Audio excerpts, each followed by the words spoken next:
are giving you the highest praise. Father, we worship you this afternoon. You deserve all the glory. You are worthy of it all. Panginoon, sa hapong ito, tanggapin mo po ang amin pong pagsamba. All that we want is just to worship you. All that we want is just to worship you, Lord, because you deserve it all. You are worthy of it all. Father, this afternoon, hayaan mo po, patuloy po, Panginoon, kami magsasabi na karapat-dapat kayo, Panginoon, sa lahat ng pagkilala, sa lahat po ng karangalan. Purihin ka po aming Diyos. We give you the worship, Lord, na dapat para sa inyo, Panginoong Diyos. We worship you. We honor you. This we pray in Jesus' name. Amen and amen. Come on, yung mas malakas na palakpak. Sige po, yung mas malakas na palakpak na deserve ng Lord po natin. Come on. The praise and worship that belongs to our God, that belongs to our King. Sige po, mas malakas pa na palakpak ng papuri, ng pagsamba to the one who deserves it all. We worship you, Lord. We worship you, Lord.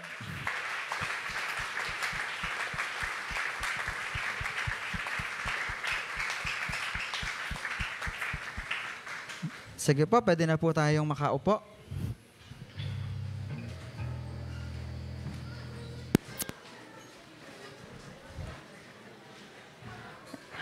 Ayan, so,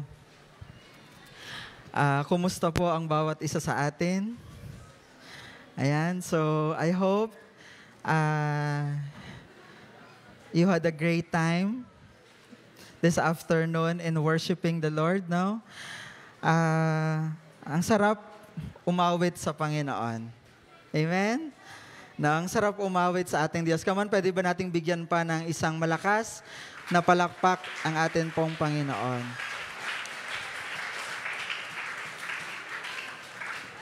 Ayan, so, pwede bang sabihin mo sa katabi mo, natutuwa ako na kasama kita. Ayan. So, pwedeng, pwedeng kaibigan mo or pwedeng kasama mo sa cell group. Ayan. So, pwede po bang ma-turn on yung light? Ayan. Pwede pong ma-open dito po sa loob. So, mga kapatid, tayo po ay nasa isang bagong series ngayon. Ano po? Bago na yung series natin ng atin pong pag-uusapan. Now, about the God we worship. Yan. So, ang topic po natin, worship is all about God. Na yung topic natin for this series, ngayon pong hapon na ito is about worship. Worship is all about God. Ayan. So, dito po sa atin pong pag-uusapan sa hapon na ito, we will be trying to answer the question, why do we worship God? Now, why do we worship God? Gusto ko kayong tanungin sa hapon na ito. Now, bakit kaya tayo nagwo-worship sa atin pong Panginoon? Why do you worship God? Sige nga, tanungin mo yung sarili mo. Ikaw, sarili mo ang tanungin mo. Why do you worship God? Diba? It's a time of reflection. It's a time of reflection of bakit ko ba talaga sinasamba si Lord? Bakit ko sinasamba ang Panginoon? No? Alam niyo po, ang worship, no, it has been a primary part of why we come together as Christians. Bakit tayo madalas nagsasama-sama? No? Dahil sa atin pong pagsamba. No? So yung term na worship,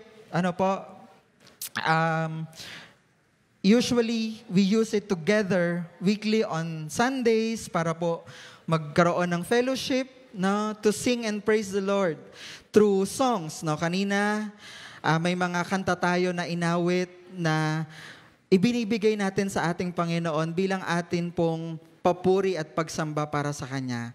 And at the same time, when we gather here for worship, nagkakaroon tayo ng time para makinig ng salita ng Diyos. No po? Merong pastor or leader na nagtuturo dito sa unahan para po magturo po sa atin. So, kanya-kanyang church, may kanya-kanyang paraan ng pagsamba, and we want to, every Sunday, we really wanted to improve our way of worshiping God. No? So, may mga pagkakataon, we view worship as place to forget our problems. Sino dito yung kapag nag-worship ka, totoo, nawawala yung problema. Nawawala yung bigat sa loob. No? And most of the time, yan yung reason natin kung bakit tayo nag-worship. No? Minsan naman, may nagsasabi, bakit daw siya nag-worship? Para kahit papaano naman, mabawasan yung kasalanan ko. Di ba? Pero, alam nating may mas malalim na dahilan kung bakit tayo nag-worship. So, pwedeng sa ibang pagkakataon, totoo yun. No? Yung iba naman, ang worship ay hindi lang about emotions. Hindi lang about feeling of freedom. Hindi lang din ito for sa panahon na nag-worship tayo, dumarating ang healing sa atin given by our God. Mga kapatid, tinatawag talaga tayo ng Lord for us to really worship Him ng totoo. Naghahanap ang Diyos ng mga totoong worshiper. Yan. Tingnan mo nga yung katabi mo, mukha bang true worshiper yan? Bakit kayo nangiti? Bakit kayo natawa? Mukha bang true worshiper yung katabi mo? Okay, mukha bang true worshiper yung katabi mo? Okay, so I believe so. Okay. Tingnan natin yung verse na to sa John chapter 4, verses 23 to 24. Ayan. Okay? Sabi rito, subalit dumarating na ang panahon at ngayon na nga na ang mga tunay na sumasamba sa Ama ay sumasamba sa Kanya sa Espiritu at sa katotohanan. Sapagkat ganyan ang uri ng pagsambang ninanais ng Ama. Ang Diyos ay Espiritu at ang mga sumasamba sa Kanya ay dapat siyang sambahin sa Espiritu at katotohanan. No? Sabi ng Bible, dumarating na ang panahon. Ngayon na nga, na yung mga tunay na sumasamba sa Ama ay sasamba sa Kanya saan? Sa Espiritu at katotohanan. God wants us to connect to Him, to His Spirit. God wants us to worship Him through the Spirit. And sabi dito, in truth. Pag sinabing truth na pagsamba, kailangan ang foundation, ang basis ng ating pagsamba ay ang Word of God. Bakit daw? Kasi ito yung pagsamba. Ito yung uri ng pagsamba na ninanais ng ating Ama. God is His Spirit, therefore we must worship Him in Spirit and in truth. Alam niyo po, ang worship talaga, ginagawa natin ito because ito yung laman ng ating puso. Worship became a matter of the heart. Malalim ang pinanggagalingan. Galing sa ating puso. Kaya tayo sumasamba sa atin pong Diyos. And inire-reveal ng Lord sa atin yung Kanyang truth.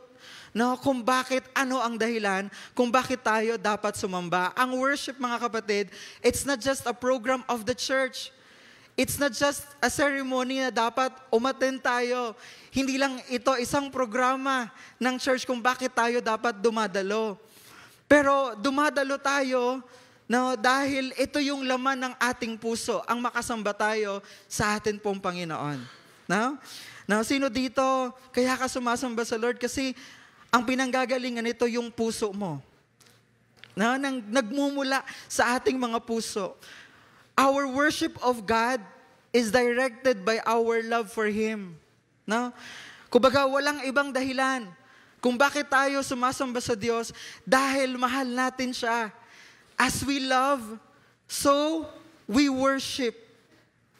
So ang palaging tinitingnan ng Diyos sa ating pagsamba sa Kanya ay yung ating puso. Yung laman ng ating puso. Kasi kung talagang mahal natin siya, ibibigay natin sa Kanya ang karapat-dapat na pagsamba.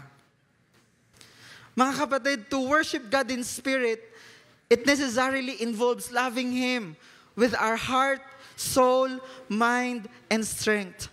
You know what? Kung pumupunta ka lang dito sa SND, dahil may kaibigan ka rito, dahil andito yung crush mo, sana wala. So, ganoon eh. Sana wala eh. No? Hindi yun ang hinahanap ng Lord na dahilan ng pagsamba sa atin. Pero ano talaga yung hinahanap ng Lord na pagsamba sa atin? A worship that comes from our heart. No, ang tinitingnan ng Diyos sa atin, yung puso natin, when we worship our God. No, minsan maraming paghadlang ang kaaway sa atin para hindi makarating sa worship. Sino dito, maraming beses in the past, gusto mo maka-worship, pero hindi ka maka-worship kasi ang dami ng hadlang sa'yo. Pero ngayon, nandito ka na, nakaka-worship ka na sa Lord. Meron ba dito? No? So, nilahaban talaga natin yung worship natin kasi matter ito ng puso natin. Laman ng puso natin. Nasa loob ng puso natin na makasamba tayo sa atin pong Panginoon. Again, our motivation is our love for God. It's not because of any reason why we are here in the church. Bakit tayo sumasamba at nag-worship sa Panginoon? We see it like worship is all about God. It's not about us. No? Worship is all about God. Hindi tungkol sa kahit sino mang tao o sa kahit anumang bagay o kahit ano pa mang reason at dahilan kung bakit tayo narito. But it is clear that worship is all about God. Again, ang titingnan ng puso natin, ng Lord dito yung atin pong puso as we approach God sa atin pong pagsamba sa Kanya. Kasi sa totoo lang talaga, kung ano kasi yung laman ng puso natin, yun ang, dun tayo kikilos. No? Kung ano yung laman ng puso natin, dun tayo pupunta. Kung ano yung ninanais ng heart natin, yun ang gagawin nating decision.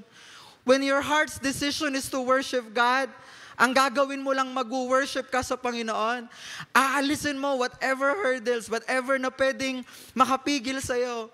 No, pwedeng, actually may mga times na pwedeng gala ng kaibigan mo, tropa ninyo, no, but instead na dun ka sumama, ang ginawa mo, sumama ka sa worship because you see it, ang worship, mas importante yan sa akin. Mas mahalaga yan sa akin. Ang worship, laman ng puso ko yan, kaya ako sumasamba sa Panginoon. And I'm gonna pour my heart out in worshiping the Lord. Mga kapatid, our reason for worship must be genuine. Our reason for worship must be true because God sees our hearts. Amen? Do you believe that God can see your heart right now? Do you believe nakikita ng Lord ang puso mo ngayon? And may He find na yung dahilan mo talaga kung bakit ka nag-worship sa Kanya is because you really love Him. You had an encounter with the Lord that you are not willing to negotiate your worship to God because it is very important to your heart. No, hindi mo gustong iwala, hindi mo gustong bitawan yung worship mo. You don't want to give up on doing worship because it's very important to you. It's genuine. It's really yung nasa pinakamalalim na bahagi ng puso natin na pag hindi mo nagawa, alam mo, no, may kulang sa'yo. Because that's how important worship to you is. Sa Romans chapter 12 verse 1, sabi dito, kaya nga mga kapatid, alang-alang sa masaganang habag ng Diyos sa atin, ako'y nakikiusap sa inyo na ialay ninyo ang inyong sarili bilang isang handog na buhay, banal at kalugod-lugod sa Diyos sapagkat ito ang karapat-dapat na pagsamba ninyo sa Diyos. Alam niyo po, pag sinabing handog, it is something, anumang bagay na ating itinatalaga at ibinagkakaloob sa Diyos. Itong buhay natin mismo, no, nais ng Diyos, italaga din natin ito sa Panginoon. Sapagkat pag itinalaga mo ang buhay mo sa Panginoon, it is an expression of your worship to God. You are showing to God that it is very important na yung buhay mo mag-worship sa Panginoon. Now, sabi rito, banal. Pag sinabing holy, it means iniingatan mo yung iyong sarili. No?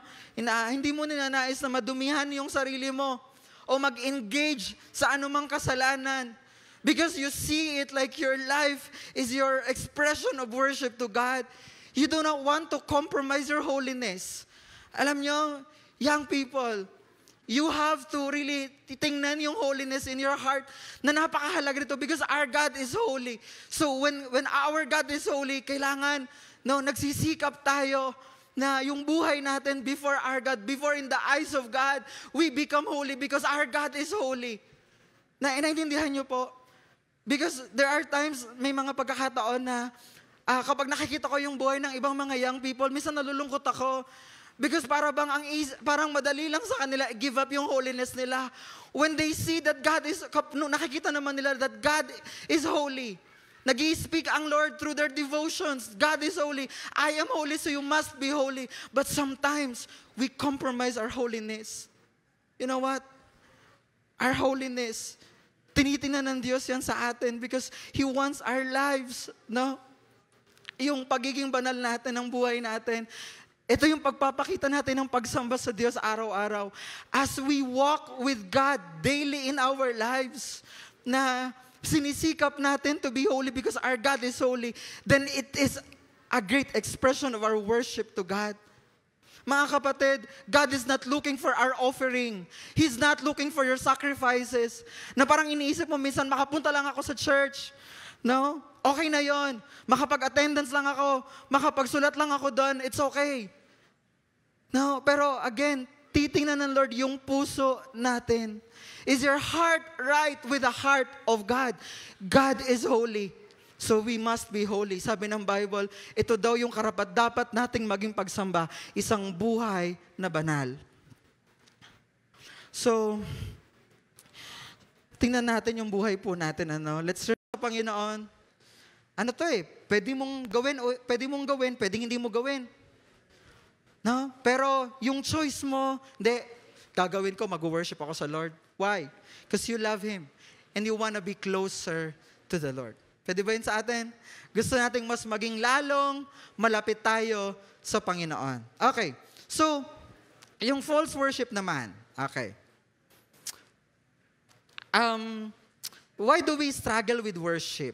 Now, bakit may mga times nag-i-struggle tayo mag-worship sa Lord? Ano kaya ang dahilan? Now, alam niyo po, sabi rito sa Isaiah chapter 29 verse 13. Babasahin ko lang to. Sabi, sasabihin naman ni Yahweh, sa salita lamang malapit sa akin ang mga taong ito at sa bibig lamang nila ako ay ginagalang. Subalit inilayo nila sa akin ang kanilang puso at ayon lamang sa utos ng tao ang kanilang paglilingkod. Kumbaga parang may ginagawa ka lang kasi inutusan ka. No? Sumasamba ka lang sa Panginoon sa pamamagitan lang ng pagsasalita. No, yung bang umaawit ka sa Lord, no, inaawit mo yung mga awitin dito sa church, kasi sabi mo, ang sarap naman itong awitin, no, ang ganda-ganda naman itong awitin. Pero alam niyo po, ang hinahanap ng Diyos sa atin, sa ating pagsamba, yung ating mga puso. Kasi dito sa verse, paano daw sila nag-worship? Sabi nila sa salita lang daw, lumalapit ang mga taong ito. At sa bibig lang nila, ako ay ginagalang, pero malayo ang puso nila sa akin. Again, babalikan ng Panginoon ang puso natin. That's why kanina naalala nyo po, we worship our God kasi ito yung laman ng ating mga puso. Mga kapatid, when worship is no longer about God, kapag hindi na patungkol sa Diyos ang pagsamba, then we will struggle to worship or we will worship falsely. Pwede naman yun nandito ka. Pwedeng uma-attend ka every Sunday, no? Pero salita lang, attendance lang, no? Pero hindi yun talaga ang hinahanap ng Lord sa atin, yung puso natin na genuinely magwo-worship at nagwo-worship po sa Kanya. Mga kapatid, yung false worship, it happens when we make worship more about ourselves, our needs, our wants than about God. Kumbaga, kapag nagwo-worship ka lang dahil may kailangan ka, nag-worship ka lang dahil may pinagpipray ka sa Lord na gusto mo masagot niya sa'yo yon, maibigay niya sa'yo yon. Kapag daw ang worship natin hindi patungkol sa Diyos, patungkol sa mga bagay na yon, it is false worship. No? Kaya po, no, tinatawag tayo ng Lord. Naghahanap ang Lord talaga ng mga totoong worshipers.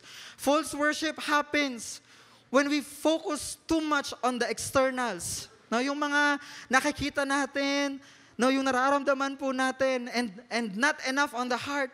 We focus too much on the music and what it makes us feel than in God's truth. No, sige mag-SND ako kasi doon may one way. Imagine pag SND lagi may one way sa dulo. Nung unang worship mo dito ng mga may one way, nakatingin ka lang doon sa dulo. Nagmamasid ka lang, nag-observe ka lang, bakit nagtatalunan sila doon? Ba't ang saya-saya nila doon? Tumitingin ka lang, oh. No? Tapos naisip mo, ay, ang sarap pala lagi mag-SND kasi lagi may one way every Sunday. No. So, lagi na akong a-attend. So, ikaw, inspired ka ng one way. Ano? Inspired ka ng one way. Okay. So, hindi ko sinasabing masama yung one way na song. Ano? Okay. Hindi ko sinasabing masama yun. Kaya lang, pag ang nagiging motivation ng heart natin ay yung song. No? Yung ganda ng nakikita natin. No? At kaya may mga, ay, ang ganda-ganda naman sa church na yon. Lagi na lang ako mag-worship doon kasi ang ganda-ganda ng ano doon, ang lakas-lakas ng aircon. Diba? Sa church namin, ang hina ng aircon. Diba? Pero malamig naman ngayon, diba? Okay? Komportable pa tayo mag-worship. Pero alam niyo yung mga una, sa Old Testament Bible, grabe, yung mga tao sa mountain sila nag-worship, sobrang init, tinitiis nila yon. Yung sakripisyo nila kasi sa puso nila, gusto talaga nila mag-worship sa Panginoon. Mahal talaga nila ang Lord, kaya sila nag-worship sa Panginoon. So you are here inside the church, you're looking for, hindi yung magiging parang, kailangan lang maging komportable ako pa nag-worship ako. Hindi, you're not just looking for comfort, but you are looking for God. You really look for God genuinely. Gusto mo talagang makita. Gusto mo talagang ma-enkwentro ang Diyos sa lugar po na ito. So we worship God not because of good music or sounds. No? Mag-worship tayo sa Lord hindi dahil ang saya-saya talaga pag one way. No? Yung tipong pagdating mo dito, ang fresh mo, uuwi ka, pawisan ka lahat. No? Grabe, no? Kulang na lang, nagtrabaho ka ba maghapon. Pero yung pala nag-one way dito, tumalon, talagang ang saya-saya talaga, no? Tapos makikita mo, my day mo pa siya, no? Talagang naka-my day, story mo pa yung one way. No, hindi kompleto ang Sunday pag wala nito. But my question to you, is that what completes your Sunday? Hindi naman yun, di ba? Sino nagko-complete ng Sunday mo ngayon? It should be God. Yung pag-worship mo talaga sa Panginoon. Lagi pong titingnan ng Lord ang puso natin, mga kapatid. So, kapag ganun yung worship mo, false worship yon, no? So, kilala mo ba ang Diyos at nararanasan mo ba siya sa buhay mo? Sino dito marami nang naranasang kabutihan ng Diyos sa buhay niya? Yan, lahat tayo, ano? Halos lahat tayo. Yung mga hindi nagtaas ng kamay, wala ba? Wala bang kabutihan ginawa si Lord? Hindi. We believe na sa lahat sa atin, maraming ginawang mabuti ang Panginoon. At kapag ang buti-buti ng Diyos sa atin, ang sarap-sarap talaga mag-worship. Okay, ngayon, okay. So, may mga ilan akong sasabihin sa inyo ng mga pangalan ng Lord. Some names of God na gusto niyang i-reveal sa atin sa mga sitwasyon ng buhay natin. Una, Elohim, or Strong One, Divine. Sabi sa Genesis chapter 1, verse 1, nang pasimula ay nilikha ng Diyos ang lahat at ang lupa. Yan.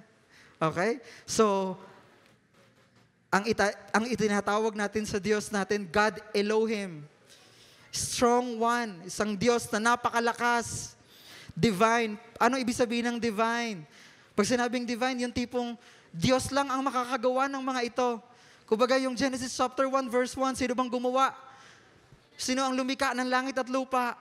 Tangi ang Diyos lamang. Okay? Ang pangalawa, Adonai. Adonai means Lord. It indicates a master and servant relationship. Sa Bible, kung kilala niyo ba si Moses?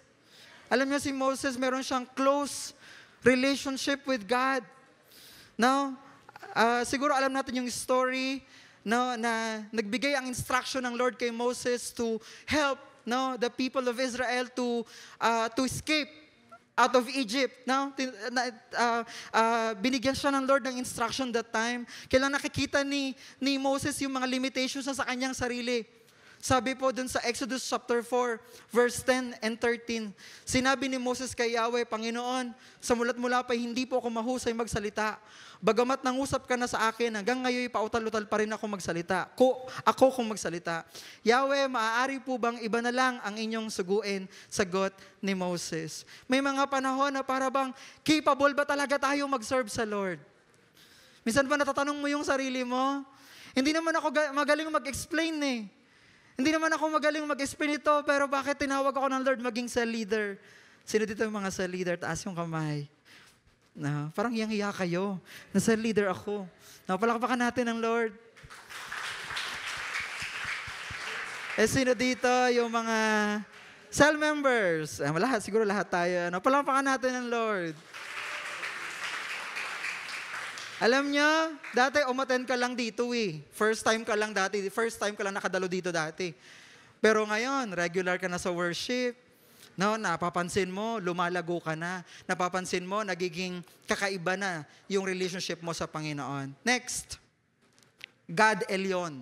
Meaning most high, the strongest one. Sabi sa Genesis chapter 14 verse 20, purihin ang kataas-taasang Diyos na nagbibigay sa iyo ng tagumpay. At ibinigay ni Abram kay Melchizedek ang 10 bahagi ng lahat ng kanyang nasamsam buhat sa Lebanon. Gusto kong kunin yung unang sentence dun sa verse. Purihin ang kataas-taasang Diyos na nagbibigay sa iyo ng tagumpay. Sino dito nakaranas na ng tagumpay sa kanyang buhay? Tagumpay sa pag-aaral. Yan. Sige, palakpakan natin ng Lord. Yung mga nagtatrabaho, sino nakaranas ng tagumpay sa pagtatrabaho? So lahat tayo, na-experience natin ang Diyos na nagbibigay ng lakas sa atin, na nagbibigay ng tagumpay para sa atin. Sabi, most high, kataas-taasang Diyos, strongest one, pinakamalakas na Diyos. No? So when you feel you are weak, then you know you have a very strong God that can help you to have victory in your life.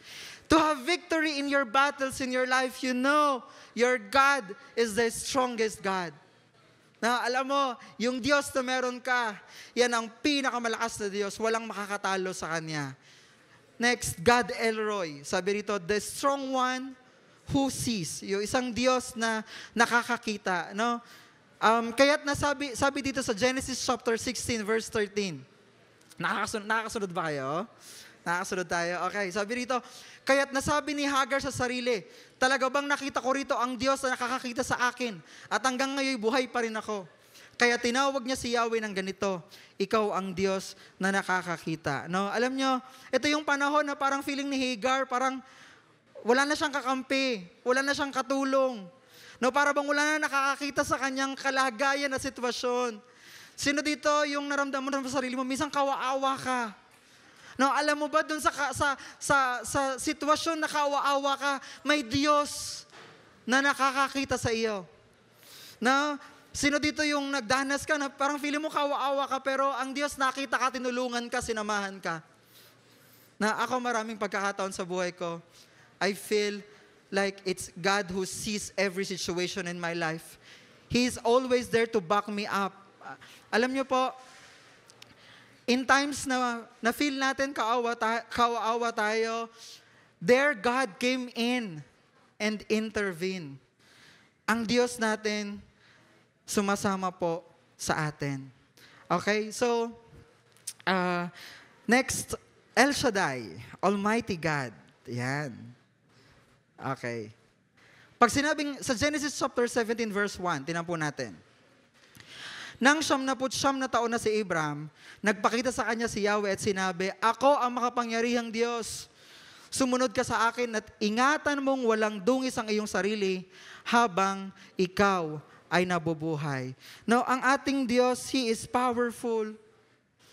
Na yung tipong pag-iingat ng buhay natin, kaya tayo lagi ng Diyos samahan. Kaya tayong ipagtagumpay ng Diyos sa anumang kasalanan. Yung kapag dumarating ang tukso sa iyong buhay, kaya mong makatayo. No, kaya mong mapagtagumpayan, kaya mong magtagumpay kasi meron kang Diyos na makapangyarihan. Kasama mo ang ating Panginoon. Hindi ka iiwan ng ating pong Panginoon. Alam nyo, ako kasi personally, most of the time, no, may mga times kasi na parang mahina yung tingin ko sa sarili ko. Naalala ko nung nag-aaral ako ng high school, no, hindi ko maintindihan kasi kung bakit yung mga kagrupo ko, ginagawa ko laging leader sa mga sino dito laging leader sa mga groupings?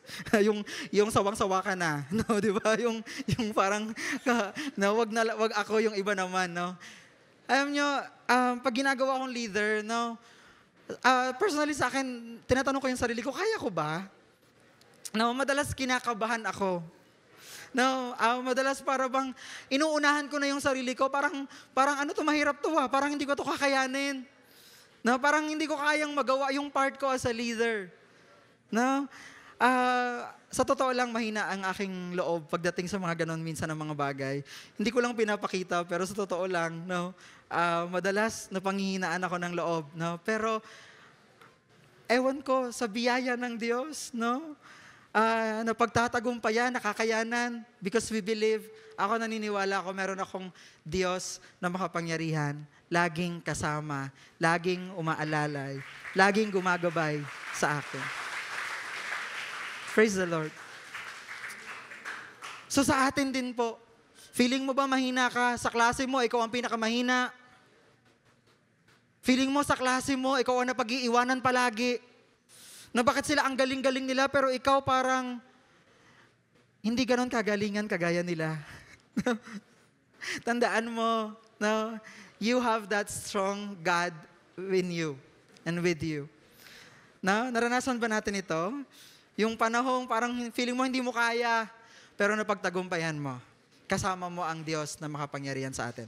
Pati yung yung sa kasalanan, yung kaya nating magtagumpay sa kasalanan sapagkat kasama po natin ang ating Diyos. Last. Tama, dalawa pa pala. Sorry. El Olam, meaning everlasting God. Sa Isaiah 40 verse 28, hindi ba ninyo nalalaman, di ba ninyo naririnig na itong si Yahweh, ang walang hanggang Diyos, ang siyang lumikha ng buong daigdig. Hindi siya napapagod. Sa isipan niya'y walang makakaunawa. Sino rito napapagod? Kakaunti yung napapagod, ano? Paano kaya yung iba hindi napapagod? No? Alam niyo, minsan yung mga kabataan ngayon, ang bilis-bilis mapagod. Pansin niyo ba yung mga bata ngayon, ang bilis-bilis mapagod. Kahit ikaw, ako din naman, minsan mabilis na mapagod din, no? Pero, salamat sa Lord kasi nagpapalakas talaga siya. Pero alam niyo, sabi dito, hindi niyo ba nalalaman, hindi niyo ba naririnig, itong si Yahweh, walang hanggang Diyos, ang lumikha ng buong daigdig, hindi siya napapagod. Sino dito yung may mga time na napapagod ka, pero nakakayanan mo pa magpatuloy sa buhay sa pananampalataya? It is because you have God in you. Nararanasan mo ang Diyos sa iyo. You are not alone in every battle that you face. You know, God is with you. Sabi niya, He is everlasting God. Ngayon, nauubos ba ang lakas ng Diyos? Hindi. Hindi nga siya napapagod, di ba? Kapag napapagod ka na, worship ka lang lagi sa Lord. Okay? Pag napapagod ka na, worship ka lang lagi sa Lord. No? Hindi yung McDo, Starbucks, no? Hindi yun ang kasagutan para naman gumaan-gaan naman yung pakiramdam ko, ano? Hindi yung 7-Eleven, di ba? Nag-July 11, di ba? Ang dami ng sale, ano? Okay. So, hindi nauubusan ng lakas ang Diyos. Last, Yahweh. The Lord I am, meaning the eternal, self-existent God. Wow. Sa Exodus chapter 3, 13-14, sinabi ni Moses, pupunta ako sa mga Israelita at sasabihin sa kanilang ako'y sinugo ng Diyos, ng aming ninuno. Ngunit ano po ang sasabihin ko? Kung itanong nila kung sino ang nagsugo sa akin, sinabi ng Diyos, ako'y si ako nga. Sabihin mo sa mga Israelita na sinugo ka ng Diyos na ang pangalan ay ako nga. Kapag sinabi ng Diyos na ako'y ako nga, naniniwala ba kayo makapangyarihan yung salita na yon? Yung sinasabi niya, ako'y ako nga. Ang sinasabi niya, ako nga ang Diyos. Ako nga ang Diyos na ito. Yung parang, ako to. Walang iba. No, sa lahat ng ito, ipinakita ang character. No, sino ang atin pong Panginoong Diyos? Makapangyarihan. Pinakamalakas na Diyos. Hindi napapagod. Puno ng lakas. Sabi dito, ako'y ako nga. No? So yung ating Diyos, lagi siyang existent. No? I mean, self-existent siya. Hindi mawawala ang ating pong Panginoon. Lagi siyang nandyan para po sa atin. No? So ang ating Diyos, lagi niya po tayong sinasamahan. Okay? So, as I close this afternoon, kung gusto po talaga natin na maranasan ang presensya ng Diyos sa ating kalagitnaan, at hangad natin ang kanyang pagpapala at pagsama sa atin sa lahat ng ginagawa natin, kailangan muna natin siyang makilala. Na? Parangalan na pinakauna sa ating buhay at sambahin siya sa standards niya. We will not worship in our standards. No? Sa atin pong standard sa pagtingin po sa Panginoon, kung ano talaga ang Diyos natin, we will worship Him. No? He is the Most High God. Tinitingnan po natin ang kanyang posisyon na siya ang pinakamataas na Diyos na karapat-dapat sa lahat ng pagsamba. Standards of God, holy, pure. No? Ang sabi, pleasing before God. No? Yun ang ninanais na paraan ng Diyos na pagsamba po na gagawin po natin. Okay? Asan ba yung ating worship team?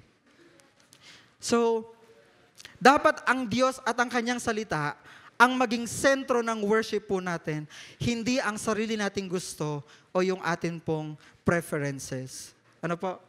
So, mga kapatid, when we worship, it must be all about God. Kapag ba nag-worship ka sa God, all out mo ba talaga para sa Lord lahat?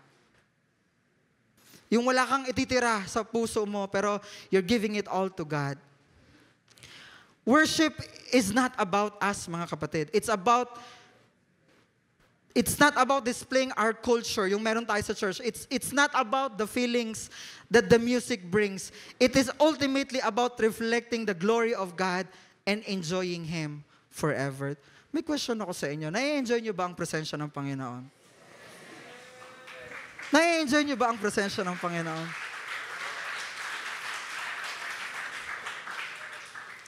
Hindi mo nai-enjoy.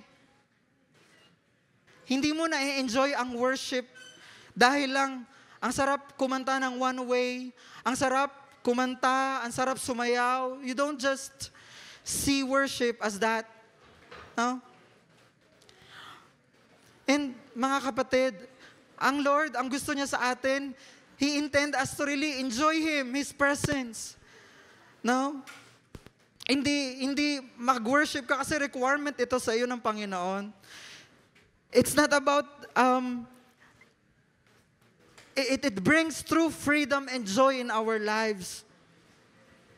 Kailangan po na yung pinaka-importante at pinakamahalaga ang Diyos sa atin pong mga puso. No, hindi mahalaga, hindi natitinan yung ibibigay ng Diyos sa atin.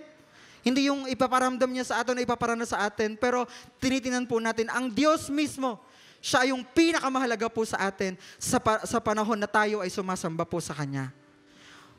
Kapag sa puso natin wala siyang kapantay at patuloy na hinahabol ng puso natin na siya ay makilala at makasama, dadaloy sa atin itong malaya at totoong pagsamba sa ating mga buhay. Mga kapatid, sa umagang ito, maybe some of you, ang tagal mo na nag-worship dito, pero hindi mo pa talaga ganun na i-commit your heart to really, truly, genuinely worshiping God. And this afternoon, I am inviting, no, I would like to have an altar call, no? Sino sa atin, no, this afternoon, no, will commit his life to really genuinely worshiping God. Alam niyo po, meron na lang tayong 6 na buwan, in the second half of the year, Kumusta yung attitude natin sa pag-worship sa atin pong Panginoon? Kumusta yung puso natin sa atin pong pag-worship sa atin pong Panginoon? Kumusta yung puso natin sa atin pong pagsamba sa ating Diyos? This afternoon, for those na pwedeng bago ka lang dito o pwedeng matagal ka na, but you really want to experience worshiping God in a really different level. You really want to commit your heart to really worshiping God ng buong buo. Walang alinlangan. Na you just want to worship God buong buhay mo. No? I am inviting you. Pwede kayong pumunta sa unahan this afternoon and I will pray for you. Come on, I am inviting for those who really wanted na yung kanyang worship life, no, to turn into a different level. Yung kung dati, ang worship niya parang makarating lang siya rito. Parang ang worship mo lang, parang makakanta ka lang, makapalakpak ka lang. But those who want that their worship, dali natin sa next level natin. I want to invite you this afternoon. Can we just give our hearts to God na talagang, God, nandito po ako. I really want to worship you with my all, with my whole heart, with my mind, with all strength. Yung gusto mo talaga, Lord, this year, hindi ko tatapusin yung taon na to, na ganito lang yung level ng worship na meron ako, but I want to give more for you. Can you just raise your hands to the Lord this afternoon? And lapit tayo sa Lord. Malaya tayo. God is giving us freedom this afternoon to pray. Once again, if we can dedicate our heart.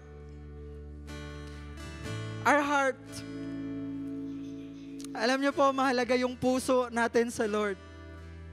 Kung may mga kasalanan sa puso natin, would we be willing to surrender para maging buo at totoo ang worship natin sa Diyos? Because worship is all about God. It's not about us. If you see in your heart na may mali sa puso mo, can you just come to the Lord? Lord, patawarin mo po ako.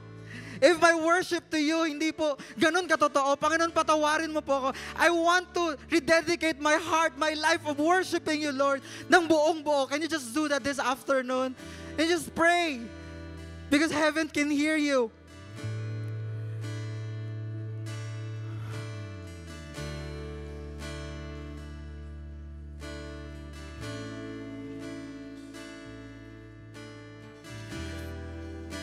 God, we want a true worship, Lord.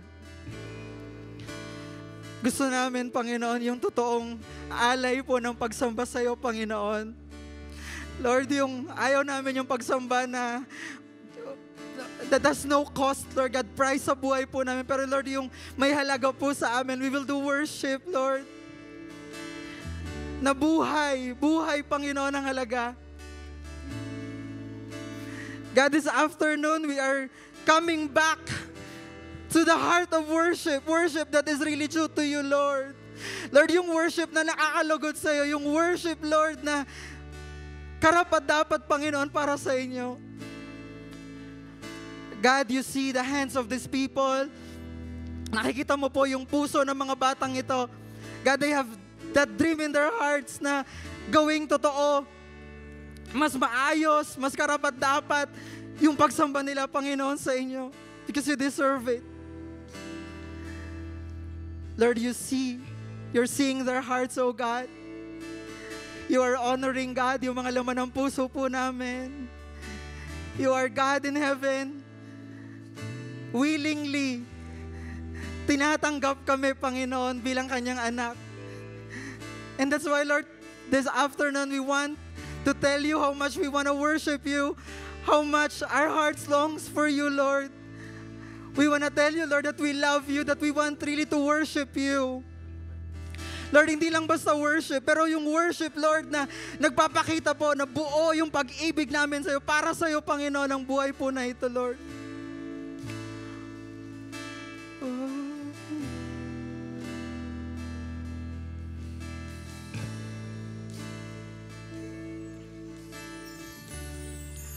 When the music fades, all is stripped away, and I simply come, longing just to bring something that's of worth that will bless your heart. I'll bring you more than a song, for the song in itself, it's not what you have required.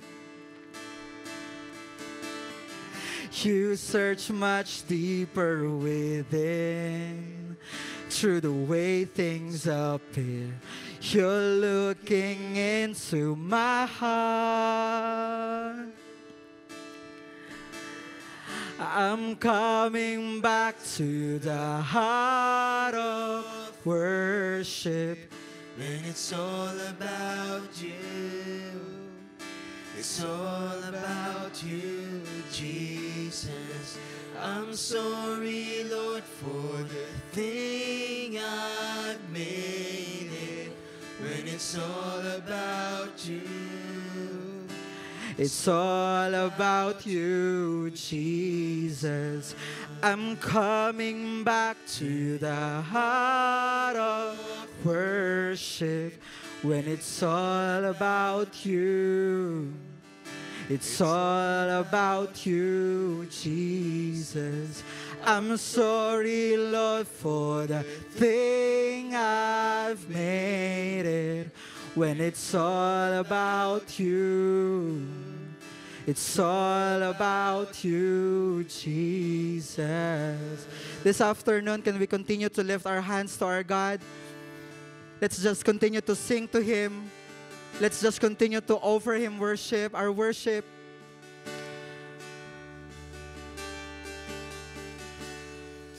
King of Endless word, no one could express how much you deserve. Sing from your heart.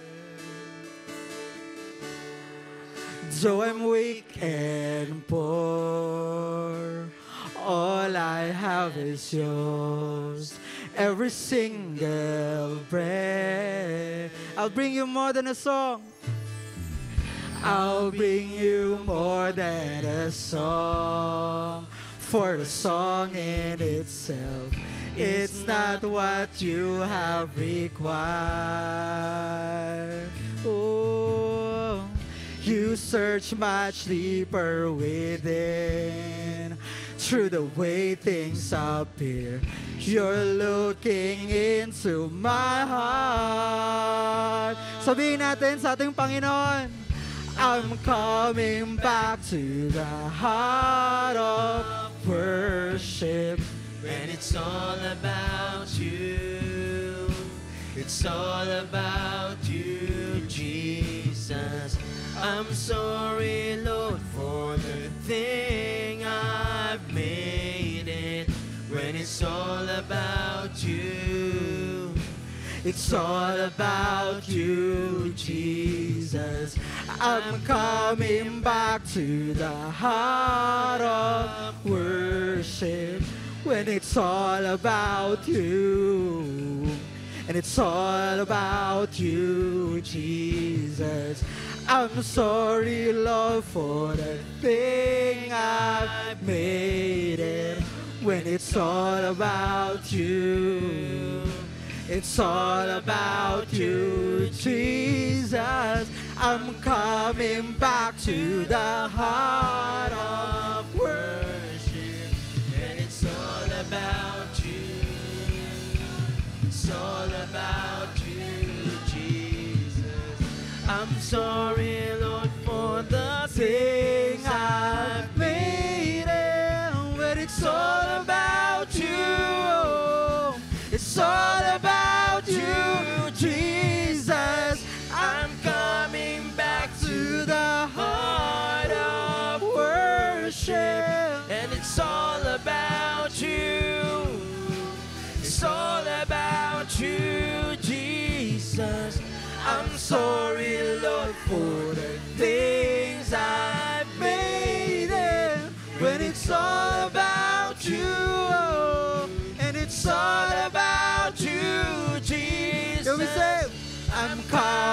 back to the heart of worship. When it's all about you, it's all about you, Jesus. I'm sorry, Lord, for the things I've made it.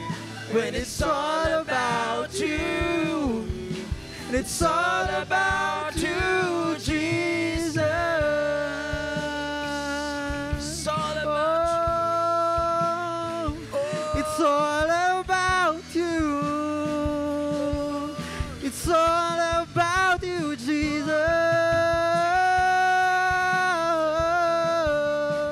Come on, can we give God our clap of praise?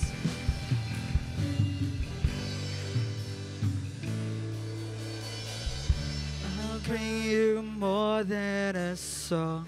I'll bring you more than a song. From our hearts, let's sing.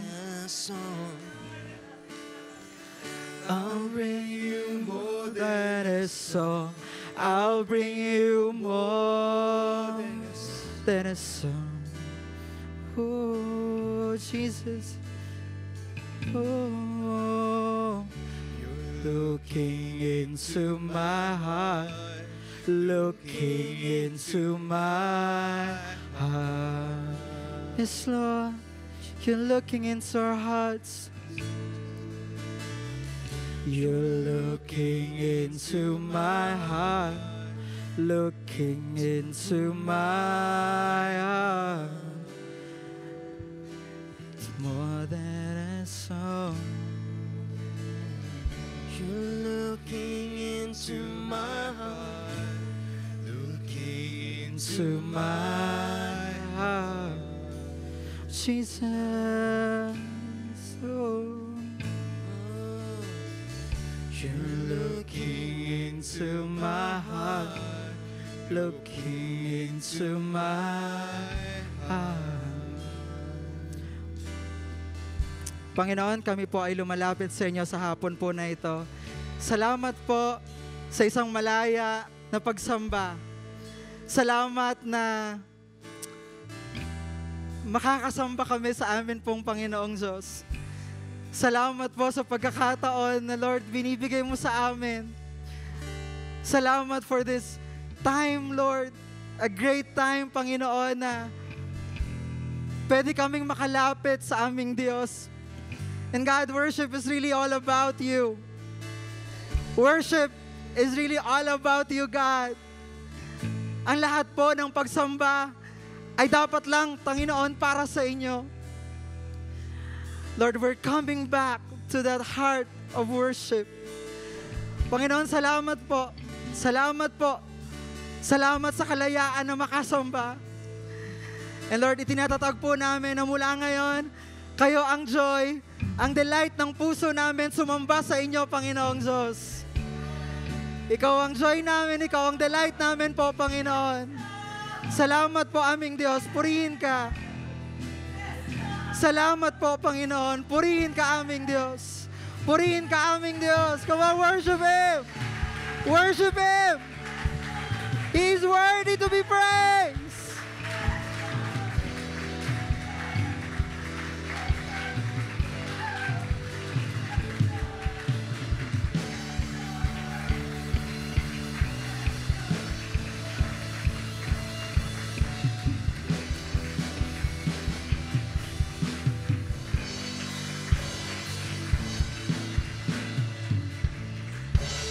Minsan pa po isang malakas na palakpak sa ating Diyos na karapat-dapat sa lahat ng ating papuri at pagsamba.